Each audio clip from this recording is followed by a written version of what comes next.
सोनम वांगचुक को अरेस्ट कर दिया गया है। इन्वायरमेंटलिस्ट और सोशल एक्टिविस्ट जो कि लेह लद्दाख में वायलेंस हुआ था, बीजेपी दफ्तर में आग लगा दी गई थी और जहां पर 4 लोगों की डेथ हुई थी और 70 से ज़्यादा जख्मी हुए थे। तो आज सोनम वांगचुक को अरेस्ट कर दिया गया है। जैसा लग रहा था कि उन पर जो है अरेस्टेशन आर्डर जो है वो आने वाला है और वैसा ही हुआ है।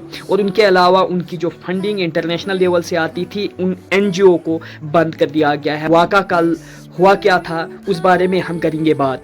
Demand for 6th schedule under constitutional safeguard of state and tribal rights.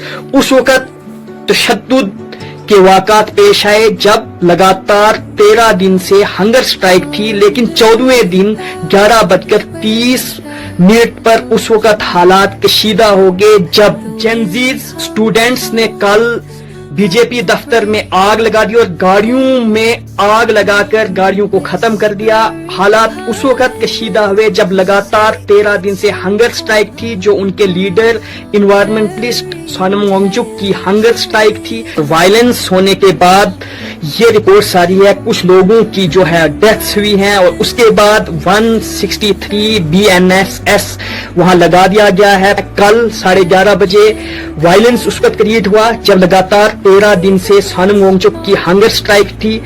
उनकी जो डिमांड थी under constitution safeguard of state and tribal rights, और उन्होंने कहा है कि एटॉनमी होनी चाहिए, सेल्फ रूल होना चाहिए लद्दाख के लिए। लेकिन लगातार 13 दिन स्ट्राइक के बाद जेनजीज जनरेशन अगर देखा जाए तो उनको लगा कि कोई हमारी सुनवाई हो नहीं रही है, सेंट्रल गवर्नमेंट हमारी सुन नहीं रही है। और कल ही देखा गया कि बीजेपी दफ्तर के बाहर गाड़ियों को आग लगा दी गई और बीजेपी दफ्तर को भी आग से बहुत नुकसान हुआ। ये मामला 11:30 पे शुरू हुआ और 4 बजे खत्म हुआ, जहां पर उसकी हिफाजत में सिक्योरिटी पर्सनल्स को बहुत मुशक्कत करनी पड़ी और ये इन्फॉर्मेशन होम मिनिस्ट्री से आई है।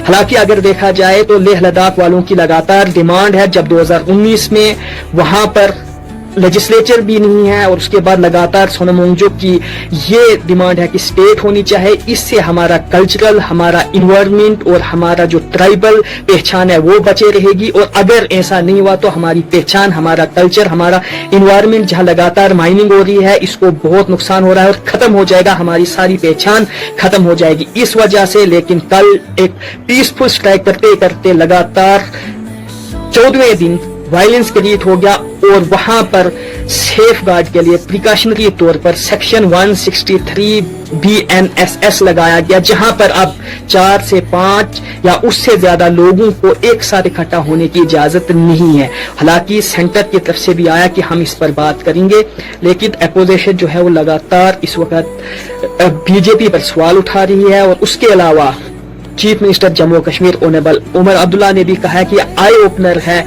जिस तरह से लेह लद्दाख वालों ने स्टेट की डिमांड रखी है, इसलिए सेंटर को नजर रखनी चाहिए, ध्यान देना चाहिए और उनके हकूक वापस करना चाहिए। Eye opener for central government जो लेह लद्दाख में हुआ, ये उमर अब्दुल्ला का कहना था।